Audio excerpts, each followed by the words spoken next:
أعوذ بالله من الشيطان الرجيم بسم الله الرحمن الرحيم الحمد لله رب العالمين والصلاة والسلام سيدنا على محمد وعلى آله وصحبه والتابعين إلى يوم الدين. Hürmetli, aziz, mümin, Müslüman, din kardeşlerimiz, Esselamu Aleyküm ve Rahmetullahi Teala ve Berekatuh. Elhamdülillah, Allah Teala'nın Adem balasına bergen nimete, ko'rsatgan nimete şeksiz. Күпмегенә шөкер аналарыбызны кылсак та, Адәм баласы өчен ул бик аз булачак. Шуңа күрә иксез-чиксез хәмд сәна мактауларыбыз Аллаһ Субханаһу ва Таалагә генә хактыр, тиешледер. Ул Аллаһ тумады, тудырылмады, яратылмады. Һәм Аллаһ Тәгалә шушы дөньяны, бар галәмне без белгән һәм белмәгән, без күргән һәм күрмәгән, жанлы һәм җансыз булган барча мәхлукларны юктан бар кылып, әниләребез карнында безне бер тамчы мәни суыннан яратып, соңында безгә ишетү, күрү, акыл белән ниъмәтләп, шушы дөньяга китерүче, тиңдәше булмаган, гыйбадәт кылырга лаеклы булган бердән-бер зат ул Аллаһ Субханаһу ва Тааля үзе генәдер. Мин шаһидлегем белән Расулыбыз саллаллаһу алейхи ва саллям Аллаһ Тааля тарафыннан җибәрелгән, рәхмәт йөзеннән җибәрелгән, аның хатимен нәби ва хатимен расул, пәйгамбәрләрнең һәм нәбиләрнең соңгысыдыр, мөхәррирдер, печатыдыр. Мин шаһидлек бирәм җәннәтнең һәм җәһәннәмнең барлыгына, кыямәт көненең булачагына, тәкъдирнең яхшысы да, яманы да Аллаһтан икәнлегенә, пәйгамбәрләрнең, фәрештәләрнең китапларның хак икәненә. Һәм сезне дә, мөхтәрәм дин кардәшләрем, шушы иманның өркеннәренә нык инануыгыз белән инануыгызны чакырып каламын. Иң беренче үземә, соңында сезгә үземнең үгет насихәтләремне җиткереп калам. Менә бүген сөйләшәсе вәгазь темабыз ул бик кызыклы булыр. Минем өчен дә һәм сезнең өчен дә дип мин уйлыйм. Ни өчен дигәндә, чөнки бу гаилә мәсьәләсенә кагыла. Бүген кызганычка каршы 5 парның 4се аерыла дип әйтә безгә официаль мәгълүмат, статистика мәгълүматлары. Әгәр дә шуңа карасак, 5 парның бүген 4се кызганычка каршы аерыла. Ни өчен соң җәмәгать? Бит ирләребез зур, әлхәмдүлилләһ, ризыкларыбыз күп, машиналарыбыз инде бар, иркен, яхшы киенәбез, тәмле ашыйбыз. Безгә ник җитми? Ни өчен без бүген сугыш вакытына караганда да әзрәк бала, сугыш вакытында туганнан да әзрәк бала алып кайтабыз? Әниләребез басуда ташлап калдырмаган, характеры начар дип чыгып китмәгән. Нәрсә безгә бүген җитми? Әлбәттә, бу бик тирән һәм бик җитди мәсьәлә. Ләкин без буларга менә өстән генә бик тирәнгә килмичә кайбер мәсьәләләрне сезнең белән бүген иншаалла карап китербез. Иң әүвәл менә карагыз. Аллаһ Тәгалә Коръәни Кәримдә Хатыннар сүрәсен бар иткән. Ниса, ирләр сүрәсе дә түгел, нәкъ менә Хатыннар сүрәсе. Һәм әгәр дә без менә шушы Хатыннар сүрәсенең 1-нче аятына, Ан-Ниса сүрәсенең 1-нче аятына карасак, без күрәчәкбез.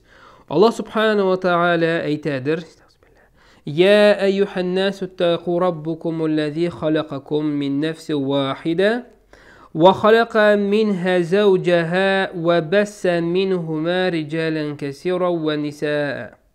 Аллаһ Тааля әйтә: "Эй кешеләр ди, сезне бер кешедән, ягъни Адәм алейхиссаламнан яраткан, барлыкка китергән Раббыгыздан куркыгыз. Аның үзеннән аңа пар яраткан, ягъни Хава анабызны яраткан һәм алардан барлыкка килгән күп ирләр һәм хатыннарны җир йөзендә урнаштырган Раббыгыздан куркыгыз" ди. Аллаһ Субханаһу ва Тааля әйтә монда сезне, ягъни аның үзеннән аңа пар яраткан. Ягъни Пәйгамбәрбез саллаллаһу алейхи ва саллямның без хадисеннән беләбез. Аллаһ Субханаһу ва Тааля атабыз Адәм алейхиссаламның сул як кабыргасыннан Хава анабызны яратты. Хава анабызны яратты һәм аларга җәннәткә кирегез диде. Җәннәткә кирделәр, бер генә тыю бар иде, бер җимешне ашарга кирәкми. Ләкин алар шайтан вәсвәсәсенә бирелеп, нәфсләренә бирелеп, шушы җимешне каптылар. Икесе дә гаепле булдылар. Берсе дә берсен тыймады, туктатмады. Һәм шушын җәннәттән алар җиргә төшерелделәр. Менә шушы көннән, меңәр еллар элек инде җир йөзендә кешелек тормышы, Адәм баласының тормышы башланды. Менә җәмәгать, Аллаһ Тәгалә үзенең аны ул Әл-Галим, ул белүче, бөтен әйберне, яшеренме, ачыкмы, киләчәкнеме, үткәннеме, ул бөтенесен белә. Һәм Аллаһ Тәгалә көчле булган, физик яктан көчле булган, акыл белән зиннәтләнгән ир кешегә шушы катлаулы булган, сикәлтәле булган тормыш юлын үтәр өчен аның үзеннән үк хатын-кызны яратты. Карагыз. Монда бер-ике момент, ике шундый бер кызыклы әйбер бар. Без Адәм баласы, ирләр, балчыктан иң әүвәл яратылдык. Атабыз, Хава анабыз инде тере организмнан, тере булган Адәмнән яратылды. Шуңа күрә галимнәр әйтәләр, ир кешедә 60% факт бар, 60%. 40% хис бар. Хатын-кызда 60% хис һәм 40% факт бар. Аларда интуиция көчле. Шуңа күрә 60-40 ир белән хатын бергә булганда гына 100% интуицияда, акылда барлыкка килә. Шуңа күрә әйтәбез, өченче кешенең фикере гаиләдә кирәкми. Ир белән хатын алар бер бөтен. Анда беркемне кертергә кирәкми. Әнине дә, әтине дә, башка подруганы да, дусны да юк. Гаилә ул шундый крепость, ул дәүләт. Ул бер шит, аның калканы булырга тиеш үзенең саклый торган әйбере. Менә гаиләнең серләрен беркем белер, һәрбер гаиләнең беркем белми торган үзенең сере була. Бу Аллаһ Тәгаләнең хикмәте. Карагыз, Аллаһ Субханаһу ва Тәгалә Рум сүрәсенең 21-нче аятында әйтә: Аллаһның кодрәтенә дәлил. Сезнең өчен Аллаһ үзегездән хатыннар яратмаклыгы. Сез аларда литаскуну иләйһә, тынычлык тапмак өчен. Һәм сезнең арагызда мәхәббәт һәм мәрхәмәтлелек урнаштырды. Хөрмәтле дин кардәшләрем. Аллаһ Тәгалә Адәм баласына, ир затка, аңа тынычлык табыр өчен Хава, ягъни хатыннарыбызны яратты. Аллаһ Тәгалә ир кеше тынычлык таба үзенең хатынында, хатын-кыз тынычлык таба ирендә. Аллаһ Тәгалә Коръәни Кәримнең Бәкара сүрәсенең 187-нче аятында әйтә: Хунна либасул лакум ва антум либасул лахун. Ваши жены одеяние для вас, а вы одеяние для них. Сезнең хатыннарыгыз сезгә кием, ә сез аларның киеме. Ягъни менә бу мышление, дедукция, башка кием бөтенесен бергә тәңгәл килгәндә, мөкәммәл килгәндә ир белән хатын бер бөтен булалар. Син 0,5%, хатының 0,5%. 0,5-ка 0,5-ны кушкач, бер бөтен килеп чыга. Аллаһ Тәгалә кабатлап әйтә бит, аларда тынычлык табыр өчен сезгә яраттым хатыннарыгызны ди. Менә җәмәгать, шуңа күрә бүген гаиләнең ничектер бозылды, менә бу границалары бозылды. Яисә ул тышка чыгып китә артык, яисә ул килеп җитми. Менә шуның аркасында без диннән ерагайган аркасында бер-беребезнең хакларыбызны үтәмәү аркасының бер сәбәпчесе дип әйтәм. Менә ул шушы безнең талаклар, айрылулар, ягъни развод, менә шушлар безнең артып китте, хәтта мөселман гаиләләр арасында да. Шуңа күрә менә без иң әүвәл әйткән вакытта нәрсә соң ул никах? Никах ул әлбәттә җәмәгать беркетмә, килешү, договор. Һәм аның үзенең кануннары бар, нигезләре бар. Һәм Аллаһ Тәгалә иң кимендә Коръәни Кәримдә хатын-кыз белән иратның нинди булырга тиешлеген тасвирлап, кимендә безгә 2 кыйсса китерә. Менә шушы кыйссалардан ир нинди булырга тиеш һәм хатын нинди булырга тиеш дигән без җавап табабыз. Әйдәгез иң әүвәл ирләргә, иң беренче хатыннарга тукталып китик. Шушы Ниса сүрәсендә Аллаһ Тәгалә бер аятта булай ди: "Эр-риҗалу каввамуна аля-ниса." Без ирләрне җитәкче кылдык. Менә шушы аятны ишеткәч без ирләр, мөселман ирләре, яшьләр бигрәк тә күрдеңме ди? Мине Аллаһ Тәгалә җитәкче кылган. Ләкин дустым, кардәшем, туганым, уйланып караганың бармы соң? Кем соң ул җитәкче? Менә без әйтәбез, хатыныбыз тыңламый дип. Күп зарланалар, хатыннарыбыз итагать кылмый. Тыңламыйлар, санламыйлар хатыннар, аздылар. Кем гаепле? Аллаһ та Коръәни Кәримдә әйтә, килгән авырлыкларыгыз үз кулларыгыз белән кылган гынаһларыгыз сәбәпле ди. Безгә әйтә бит Аллаһ Тәгалә Коръәни Кәримдә әйтә. Һәм шуңа күрә җәмәгать, җитәкче булсаң, син җитәкче бул шын. Ягъни кем соң ул җитәкче? Ул бөтен әйбердән хәбәрдар кеше. Аны син алдалый да алмыйсың. Ул эшкә барган, кайткан, исереп, кычкырып, дәрәҗәсен төшереп йөрми ул. Балаларын карый, вакыт таба, дневникны тикшерә, хатыны белән яхшы мөнәсәбәттә, әйткән сүзен үти, тора, эшли, гаиләсен тәэмин итә, кирәк булса, ике эштә эшли. Шын җитәкче. Әгәр дә инде синең гаиләңдә күптән инде хатын үз дил белгәне алган икән. Бер дус хәзрәтем әйткәндәй, әгәр дә инде күптән үзе сантехник та чакыра, газовикларны да чакыра, үзе чыгып мебель сайлый, аның сумкасында инде шуруповерт белән молоток йөри, әллә кайчан чүкеч йөри, аның сумкасында бөтен өйдәге эшне эшли, үзе алып бара. Син кем соң? Сиңа бит монда нинди эш калган? Син кайтып йоклаучы, ашаучы, эчүче, бетте монда синең ролең калмаган гаиләдә, син җитәкче түгел. Синең күренгәнең юк. Сине ашатканнар, ишеткәннәр, йоклатканнар да киендереп, ашатып чыгарып җибәргәннәр. Бөтен эшне бит инде күптәннән хатының эшли. Һәм ни өчен дигәндә, хатын-кыз бер галимнең әйтүенә караганда, ул һәр вакытта игътибарлы. Менә әгәр дә тикшергәннәр ир кешенең һәм хатын-кызның баш ми эшчәнлеген. Менә ирләр һәм хатыннарның баш ми эшчәнлеге в корне отличается, тамырдан аерылып тора. Ирләрнең аларның ячейкага бүленгән бөтен әйберләре баш миендә. Хатын-кызларның бөтен баш эшли. Ул һәр вакытта. Шуңа күрә хатын-кыз бик сизгер һәм күрә ул иренең инде дилбегәне ышкындырганда, агачка килеп бәреләм дигәндә, дилбегәне хатын-кыз күрә күздән бит, агачка бәрелеп булмый, ул дилбегәне ала да үзе җитәкләп китә шушы арбаны. Син көннәрдән бер көнне уянып киттең, дилбегә хатын-кыз кулында. Сорыйсың, ник алдың дип. Ул бит инде күрә күздән агачка бәрелеп булмый дип, матурын дип сиңа җавап бирә. Инде күпмедер вакыт үткәч, үз дилбегәне кулыңа алмакчы буласың, үз кулыңа дилбегәне. Монда инде соң. Хатын инде күптән монда инде ирләр формасына кергән. Монда кыямәт көненең бер галәмәте бар. Ләгънәтулла ва расула, ягъни Аллаһ һәм аның Расулы ләгънәт кылды хатыннарга ошаган ирләрне һәм ирләргә ошаган хатыннарны. Ир кеше җитәкче иң әүвәл. Менә монда хатын-кызларга мөрәҗәгать итеп әйтәбез, гаиләдә ирләр җитәкче булдылар. Аллаһ Тәгалә әйтми, бай кешенең генә малае или бай кеше үзе дип, сабан туй батыры дип, йодрыгы зур булган, көчле булган, каратист булган ирләр генә дип. Юк. Нинди генә ир булмасын, ир син аңа чыккансың икән, кияүгә хатын булып, син аны ир итеп тотырга тиеш. Син аны ир итеп кабул итәргә тиеш. Һәм син аны ир итәргә тиеш. Расулебез саллаллаһу алейһи ва саллям зәммилуни дип өенә кайтты бит. Әбу Бәкргә дә бармады, башкага да бармады. Хәдишә хатыны янына кайтты. Хатыны да син җүләр нәрсә сөйлисең дип әйтмәде. Хатыны нишләде? Аңа көч. Менә хатын кызда ул ирне ир иткәндә, ирне юк иткәндә хатын дигән мәкаль бар. Татарларда ул бит диннән килгән. Хәдишә радиллаһу анха Мөхәммәдне көчле җитәкче итте.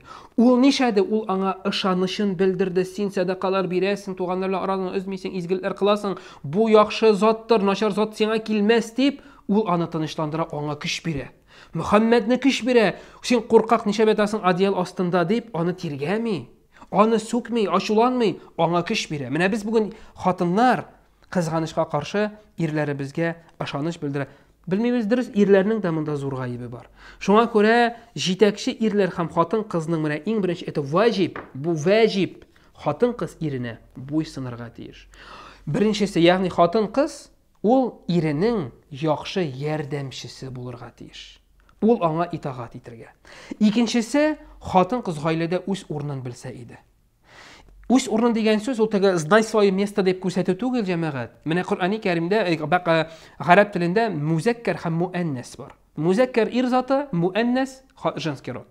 Менә әгәр дә без Коръәни Кәримдә ятмә кыручы, ягъни пәрәвис ясаучы үрмәкүчне карасак, хатын-кыз җинесендә.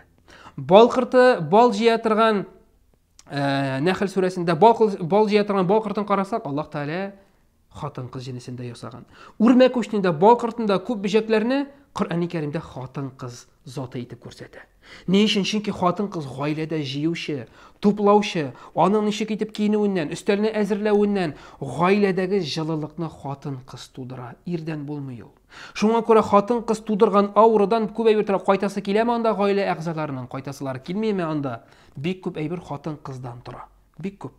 Шуңа күрә менә без бүгенге көндә әйтәбез, Икенче әйбер, хатын, кыз, җыючы, туплаучы, ул өйдә җылылыкны тудыра белергә тиеш. Ана кеше. Ул тәрбияле, тәртипле хатын кызларыбыз, укымышлы, тәрбияле булган сайын, балаларыбызга күчә иң күп вакытны үткәрүче безнең хатыннарыбыз, балаларыбыз белән. Шуңа күрә беренчесе иргә итагать итү, аның ярдәмчесе булса, икенчесе хатын-кыз гаиләдә җылылык тудыручы булырга тиеш, хөрмәтле затларыбыз. Һәм Аллаһ Тәгалә менә моны безгә Коръәни Кәримдә Сөләйман һәм Бәлкис патшаның мисалында китерә. Аллаһ Тәгалә Коръәни Кәримдә кимендә ике сыйфат белән сыйфатлый хатын-кызларны. Хатын-кыз булырга тиеш түгел тәкәббер һәм үзенең теле белән аның инде теге с головой дружит, ягъни инде үзенең нәрсә сөйләгәнен ишетергә тиеш. Ул үзенең башы белән дус булырга тиеш. Дигәндәй урам телендә әйткән вакытта нәрсә сөйләгәнен. Пәйгамбер саллаллаһу алейһи ва сәллям әйтте бит, хатыннарыбыз кәкре кабыргадан туры әйтергә тырышмагыз, югыйсә сез аларны сындырачаксыз. Нинди бар шундый итеп кабул ит хатыныңны. Ягъни, хөрмәтле хатыннар, менә хатыннарыбыз, гүзәл затларыбыз, сез җылылык тудыручы, сез безнең тугры ярдәмчеләребез, сез безне күтәрүчеләребез дә, безгә көч бирүчеләребез дә. Аллаһ Тәгалә сезне шуның өчен яратты. Литаскуну илейһа, тынычлык табар өчен сездә. Менә шушы тынычлыкны без сездә таба алмасак, кайдан эзлибез? Читтән эзли башлый. Гаиләдә булмаса җылылык, мөнәсәбәт, яхшы караш, шык иреңне каршы ал матур кием белән, тәмле телең белән, тәмле ризыгың белән, чыгып киткәндә сау бул дигән, кайтканда каршы ал. Менә шушы кичкенә генә әйберләрдән тора бит. Кичкенә генә әйберләрдән тора. Без менә моны онытмасак иде. Һәм инде узакка сузмыйча тагын шуны әйтәсебез килә. Бу хатын кызларга менә ике сыйфат, ягъни ирегезнең ярдәмчесе булу, гаиләдә җылылык тудыру. Икенчесе, инде ирләргә күчкәндә ирләрнең сыйфаты. Менә монда җәмәгать без бер генә кыйсса белән җавап бирәбез. Монда ике җавап бар. Бу кыйсса Муса алейһиссәлам һәм Шугайбның кызлары белән була. Муса алейһиссәламны күргәч, беләбез, Муса алейһиссәлам әле пәйгамбер булганчы, Шугайб Мәдиян җирлегендә, Шугайб пәйгамбернең кызларына инде сарыкларына су эчерергә булыша. Анда бер кыз әйтә, "Өйгә кайтсагыз, әти сезгә бүләк бирер иде" дип. Муса алейһиссәлам алдан кайта. Кызлар сулга бурласы булса сулга ташаталар, уңга бурласы булса уңга ташаталар. Шуннан алар юлны табып кайта Муса алейһиссәлам. Кайта да Шугайбның кызы әйтә әтисенә, "Әти ди, менә бу кешене, бу ирне үзе бездә калдырасаң яхшы булыр иде" ди. Әтисе аңлап була, кызның күзе төшкән. Һәм әтисе сорый, карагыз. Нәрсә бисе белән ошады сиңа ул ди. Һәм менә монда Шугайбның әйткән кызының сүзе Коръәнгә кергән Аллаһ сүзе, бөтенебез өчен кагыла ул. Шунда Аллаһ Шугайбның кызы әйтә, "Иннаху лaqawiyyun amin" ди. Дөрестлектә ул кавый, көчле, әмин, ышанычлы. Менә галимнәр әйтәләр, ир кеше кимендә булырга тиеш көчле рухи яктан һәм ышанычлы. Менә рухи яктан көчле. Ягъни син ирләр хатыныңа иң яхшы мөнәсәбәт кура бел. Пәйгамбер саллаллаһу алейһи ва сәллям әйтте, иң яхшыгыз үзегезнең гаиләгезгә карата иң яхшы булганыгыз диде. Рухи көч безгә бик кирәк. Безгә кайвакта җыелышта авыр сүз әйтәләр дә, без ике атна диванда ятабыз. Эшсез калабыз да, без җылыйбыз. Шуннан соң әлбәттә хатын-кыз хуҗа булып китә инде. Менә монда рухи көч бик мөһим. Рухи көч булмаса, без сынабыз, сыгылабыз, үзебез артыннан ияртә алмыйбыз балаларыбызны. Балалар да моны күрми. Әти нинди булырга тиеш, әни нинди булырга тиеш, мөнәсәбәтләре аларның нинди, нәселдән китә, оныкларга күчә. Менә бу бик мөһим тәрбия. Без моны аңлап бетерә алмыйбызмы, белмим, без бик үзгәрдек соңгы гасырда. Һәм, ягъни, менә әйтәләр, ир кеше ул көчле булырга тиеш, бигрәк тә рухи яктан. Бу бик каты сизелә. Икенчесе әмин, ышанычлы, бусы тагында авыр. Хөрмәтле дин кардәшләрем, ир кардәшләрем, туганнарым, дусларым, менә ышанычлы булу бигрәк тә авыр. Менә әгәр дә бер имамның әйткән сүзенә карасак, искә төшеп тора, менә ди ышанычлы дигән вакытта, әгәр дә менә бер бай кеше үзенең балаларына шофер сайласа, нинди кешене эшли? Ышанычлы кешене. Әгәр дә без үзебезгә бизнес партнер эзләсәк, нинди кешене эзлибез? Ышанычлы кешене. Әгәр дә без үзебезнең балаларыбызга дусларыбызны эзләсәк, нинди кешене? Ышанычлы. Бухгалтер эзләсәк, нинди кешене? Ышанычлы кешене. 7 тәүлек, ягъни 7 көн, 24 сәгать бергә була торган кеше нинди булырга тиеш? Бик ышанычлы булырга тиеш. Бу ирләр, Безнең хакта сүз бара. Без булырга ышанычлы. Әйткәнсең икән, кайтам унда дип, кайт унда. Әйткән сиңа алып кайт балага күчтәнәш, әйттең алып кайтам дип, алып кайтмадың. Бирә сүзен, сүзендә тормый. Вәгъдә бирә, үтәми. Шуннан соң ышаныч бетә. Сиңа караш үзгәрә. Син эт типсәсендә йөри торган бер кешегә әйләнәсең. Дәрәҗәң төшә. Кешеләр каршында хатын, аннары соң дәрәҗә инде әйткән сүз үтәми башлагач, ниши башлыйсың? Йодрык күрсәтә башлыйсың. Йодрык күтәрелә башлый. Шуннан соң китә гауга, җанҗал. Без югыйсә Аллаһ Тәгаләнең диненнән генә, исламнан, иманнан ерак кайганбыз. Шуңа күрә менә җәмәгать ир кеше кимендә 2 сыйфат белән сыйфатланырга тиеш. Ул булырга тиеш көчле рухи яктан, һәм ул булырга тиеш ышанычлы. Менә без рухи яктан көчле булып, һәм ышанычлы булган вакытта безнең иншаалла гаиләләребез нык булыр. Хатын булыр иде, ир булыр иде. Балалар шуны күреп үсәрләр иде. Шушындай тәрбия алырлар иде. Һәм иншаалла менә шушы инде 5 парның 4се аерыла дигән без инде иншаалла бәлки статистикада киметер идек. Шуңа күрә ир ул, хатын ул фәкать ирнеке генә, ир ул фәкать хатынныкы гына. Гаилә ул шундый ушак, анда кайтасы килергә тиеш. Анда җылы һәм рәхәт булырга тиеш. Анда мәшәкать онытылырга тиеш. Без кем өчендер матур киенәбез, кем өчендер матур сүз сөйлибез. Үзебезнең безгә тапшырылган хатыннарыбыз, яки безне алган ирләребез өчен без киенергә дә иренәбез, тәмле сүзләребезне дә кызганабыз. Менә бу минем фикеремчә һәм кайбер мөселман галимнәрнең фикеренчә, мин аларның фикерен сезгә җиткерәм. Бу, хөрмәтле кардәшләрем, бу дөрес түгел. Шуңа күрә гаиләләребез нык булсын иде. Без үзебезнең вазифаларыбызны үтәп, шушы дөньяда да бәхет сәгадәттә яшәп, һәм инде иншаалла Аллаһ Тәгалә вәгъдә иткән аның җәннәтләрендә дә бергә очрашып күрешергә Аллаһ Тәгалә насыйп итсен. Барыгызга исәнлек, саулык, сәламәтлек телим, бәхет сәгадәт телим. Киләсе очрашларыбызга кадәр субханака Аллаһумма ва бихамдик, ашһаду ан ла илаха илля ант, астагфирука ва атубу илейк. Ассаламу алейкум ва рахматуллаһи ва баракатуһ.